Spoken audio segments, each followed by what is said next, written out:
Diet break और refeed, ये दो ऐसे टर्म्स हैं जो फिटनेस सर्किट में ज्यादा यूज नहीं किए जाते। अगर बॉडी बिल्डिंग में या फिटनेस में डाइट की बात की जाए तो या तो आप डाइट करते हैं वेट लॉस करने के लिए जब आप एक कैलोरी डेफिसिट में खाते हैं, या फिर आप अपनी डाइट इंक्रीज करते हैं, आप बल्क में रहते हैं जिसमें आप एक कैलोरी सरप्लस में खाते हैं। केवल इन्हीं दो पहलुओं को देखा जाता है अगर बॉडी बिल्डिंग या फिटनेस की बात करी जाए तो 99% लोग जो एक कैलोरी डेफिसिट में रह के डाइट करते हैं वो डाइट ब्रेक के बारे में या तो जानते नहीं है या उसे फॉलो नहीं करते। मैं वो रिमेनिंग 1% में से हूँ।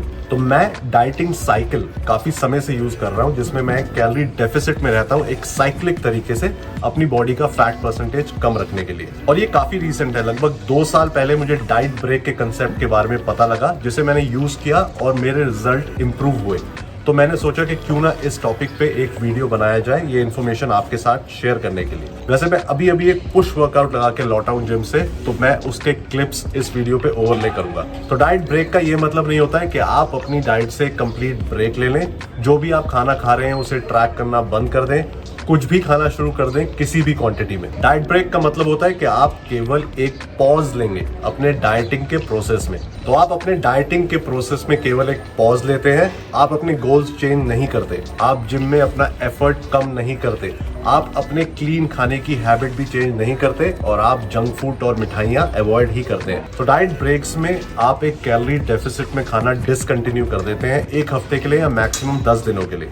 मैं जनरली क्या करता हूँ, मैं मेंटेनेंस लेवल पे खाना स्टार्ट कर देता हूँ। I do not eat in a surplus. Generally आपका डेफिसिट 300 से 500 कैलोरी का होना चाहिए। तो अगर आप मेंटेनेंस पे खाना वापस स्टार्ट कर देते हैं तो आप 300 से 500 कैलोरी ज्यादा खाने लगेंगे हफ्ते से 10 दिन के लिए।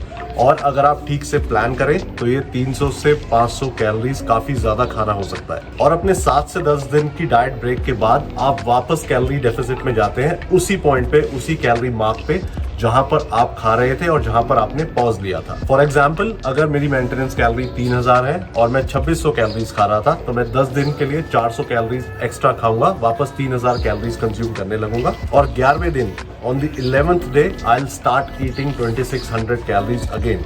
मैं अपना प्रोसेस वापस स्टार्ट कर दूंगा, उसे अनपॉज कर दूंगा। Now let's talk about the benefits of diet break. Diet break से फायदा क्या होता है? डाइट ब्रेक लेते ही, एक्स्ट्रा कैलोरी कंज्यूम करते ही आपके बॉडी के ग्लाइकोजन लेवल्स बढ़ जाते हैं, जिस वजह से आपके जिम में परफॉर्मेंस इंप्रूव होती है और आपके पंप्स इंप्रूव होते हैं। डाइट ब्रेक्स का एक हार्मोनल और साइकोलॉजिकल पॉजिटिव इंपैक्ट भी होता है। हम सबको पता है डाइटिंग करना आसान नहीं होता, इट्स वेरी डिफिकल्ट। आपको खाना कम खाना पड़ता है। Dieting needs a lot of discipline. आपको अपनी टेम्पटेशन से, अपने फेवरेट खाना खाने की उस टेम्पटेशन से रोज लड़ना पड़ता है। तो डाइट ब्रेक्स का एक बहुत सेटिस्फाइंग इंपैक्ट होता है आपकी एपेटाइट पे, आपकी भूख पे। You feel good, you feel happy. सिर्फ 300 से 500 कैलोरी खाना भी आपके दिमाग पे, आपके स्टेट ऑफ माइंड पे काफी बड़ा पॉजिटिव इंपैक्ट डालता है। और डाइट ब्रेक से क्योंकि ग्लाइकोजन आपका बढ़ जाता है, so you look bigger, you look Fuller, तो जिम में भी आपकी मोटिवेशन बढ़ जाती है। डाइटिंग करने से आपका मेटाबॉलिज्म भी स्लो हो जाता है and diet breaks helps you to reset that. क्योंकि आप ज्यादा कैलोरीज खाते हैं तो आप कैलोरी डेफिसिट से बाहर आ जाते हैं और इस वजह से आपके बॉडी का मैकेनिज्म रीसेट हो जाता है। और इस रीसेटिंग का फायदा होता है जब आप एक फैट लॉस प्लेटू हिट करते हैं। उसका मतलब कि अगर आप डेफिसिट में खा रहे हैं लेकिन उसके बाद भी आपका वेट कम नहीं हो रहा, that means you have hit अ प्लेटू। और ये रीसेटिंग उस प्लेटू को ब्रेक करने में आपकी काफी हेल्प करती है। ज्यादातर केसेस में आप नोट करेंगे कि एक डाइट ब्रेक लेने के बाद आपका फैट लॉस दोबारा स्टार्ट हो जाता है और your body becomes more efficient in losing fat after a diet break. Fat loss का प्रोसेस और एक डेफिसिट में खाना इजी नहीं होता, ये मेंटली और फिजिकली काफी टायरिंग होता है। डाइट ब्रेक्स लेना इस प्रोसेस को सस्टेनेबल बना देता है। इन डाइट ब्रेक्स की वजह से, because you are satisfying your body psychologically and physically, आप इस प्रोसेस को लंबे समय तक चला सकते हैं और एंजॉय कर सकते हैं। At the same time diet breaks also helps you to preserve muscle. आपको पता है कि अगर आप डेफिसिट में खा रहे हैं तो फैट के साथ साथ मसल लूज होने के चांसेस रहते हैं, लेकिन अगर आप डाइट ब्रेक्स लेते हैं, अपनी बॉडी को कैलोरीज प्रोवाइड करते हैं कुछ टाइम के लिए वापस, तो आपके मसल लॉस के चांसेस कम हो जाते हैं। हम सबको पता है कि क्रैश डाइट्स बिल्कुल हेल्पफुल नहीं होती। एक शॉर्ट टर्म तरीका होता है वेट लूज करने का। ज्यादातर लोग जो क्रैश डाइट करते हैं छोटे पीरियड के लिए, वो अपना सारा वेट वापस रीगेन कर लेते हैं कुछ टाइम के बाद। From a body building point of view, जितना आपका फैट लॉस का रेट स्लो रहेगा उतने आपके ज्यादा चांसेस होते हैं अपनी मसल को प्रिजर्व करने के, जो आपने इतनी कड़ी मेहनत से बनाई है। So in a quick summary, diet break helps you in sustaining your fat loss and preserving your muscle. Now let me explain you कि मैं अपने डाइट ब्रेक्स या रीफीड डेज कैसे प्लान करता हूँ। मैं एक बहुत पेशेंट इंसान हूँ, मेरे को क्विक रिजल्ट्स नहीं चाहिए। तो जब भी मुझे फैट लॉस करना होता है, I start eating in a calorie deficit, और मैं ये कंटिन्यू करता हूँ 5 से 6 हफ्ते तक।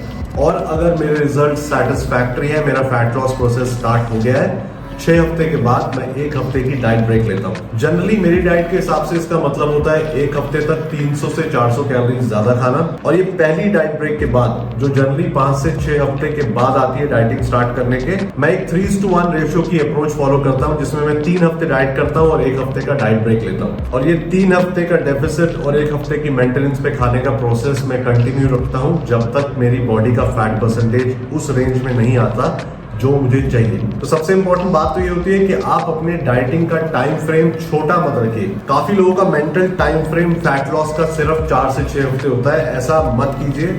एक लंबा टाइम फ्रेम लेके चलिए, वो ज्यादा सस्टेनेबल होता है, उसकी क्वालिटी ज्यादा अच्छी होती है। आपके डाइटिंग का time frame should stretch anywhere between 12 to 24 weeks.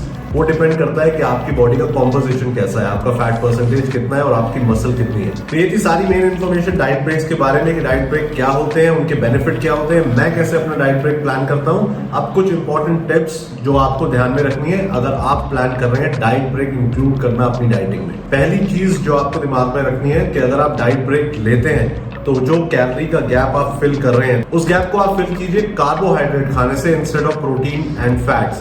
Carbohydrate आपके ग्लाइकोजन को फिल करने में आपकी हेल्प करते हैं, आपकी जिम में परफॉर्मेंस बढ़ाते हैं, आपके पंप्स अच्छे आते हैं और एक बहुत अच्छा फील गुड फैक्टर आपको साइकोलॉजिकली मिलता है अगर आप अपनी बॉडी को ज्यादा कार्बोहाइड्रेट देते हैं। दूसरा point, fat loss process diet break के साथ लंबा हो जाता है, बट ज्यादा इफेक्टिव होता है, ज्यादा इंजॉयबल होता है, ज्यादा सस्टेनेबल होता है। तो अगर आप डाइटिंग कर रहे हैं किसी स्पेसिफिक पर्पस से, किसी स्पेसिफिक इवेंट के लिए, जैसे आपके घर में कोई शादी या आपकी शादी आ रही है या कोई भी और इवेंट जो 4 से 6 हफ्ते के बाद है, तो डाइट ब्रेक आपके लिए नहीं है मेरा दोस्त। नेक्स्ट पॉइंट है कि डाइट ब्रेक लेने से 3 चीजें हो सकती है। एक, या तो आपका वेट बढ़ेगा, दूसरी या आपका वेट उतना ही रहेगा, तीसरी या आपका वेट कम होगा। तो अगर आपका वेट बढ़ता है तो परेशान होने की जरूरत नहीं है। डाइट ब्रेक के बाद आप फिर एक डेफिसिट में खाते हैं and you get back to where you started fairly quickly. और अगर आपका वेट सेम रहता है या कम होता है, it's a very good thing, यानी कि आपकी बॉडी ने डाइट ब्रेक के लिए काफी पॉजिटिव रिस्पॉन्स दिया है।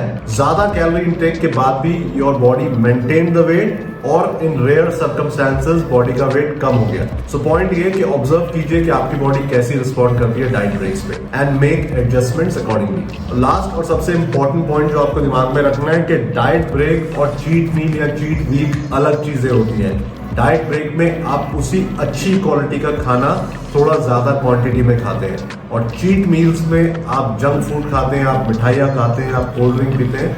तो चीट मील और डाइट ब्रेक को मिक्स नहीं करना है, ये आपके दिमाग में क्लियर होना चाहिए। सबसे अच्छी आइडियल अप्रोच होती है कि जो आपकी डाइट है आप उसी फूड सोर्सेज की क्वांटिटी बढ़ा दीजिए। तो मैं जनरली अगर मैं ओट्स खाता हूँ या बनाना खाता हूँ तो मैं अपनी डाइट में 1 केला ऐड कर देता हूँ या ओट्स की क्वांटिटी अपनी मील में बढ़ा देता हूँ, या अगर मैं चावल खा रहा हूँ तो उसकी क्वांटिटी बढ़ा देता हूँ, rather than including unhealthy food like cookies, pastry, pizza, burger। तो ये क्लैरिटी आपको अपनी अप्रोच में बिल्कुल रखनी है, नहीं तो डाइट ब्रेक आपके लिए नहीं है भाई। तो अगर आपको फैट लॉस को सस्टेनेबल बनाना है, अगर आपको फैट लॉस को आपकी लाइफस्टाइल का पार्ट बनाना है, तो techniques such as diet breaks are really helpful and effective. ये आपका प्रोसेस इजी बना देती है और आपके मोटिवेशन लेवल हाई रखती है। तो ये थी डाइट ब्रेक और रीफीड के बारे में सारी इंफॉर्मेशन जो मुझे पता थी, जिसने मेरी हेल्प करी और मैं चाहता था ये इंफॉर्मेशन इस वीडियो के थ्रू आपके साथ शेयर करना। I hope you like the content and the video. Subscribe किए बिना प्लीज वीडियो को बंद नहीं कीजिएगा। Please keep supporting the channel, hit that like button और शेयर कीजिए इस वीडियो को अपने दोस्तों के साथ। आपसे मिलता हूं नेक्स्ट वीडियो में, तब तक please take care, keep working out and stay safe.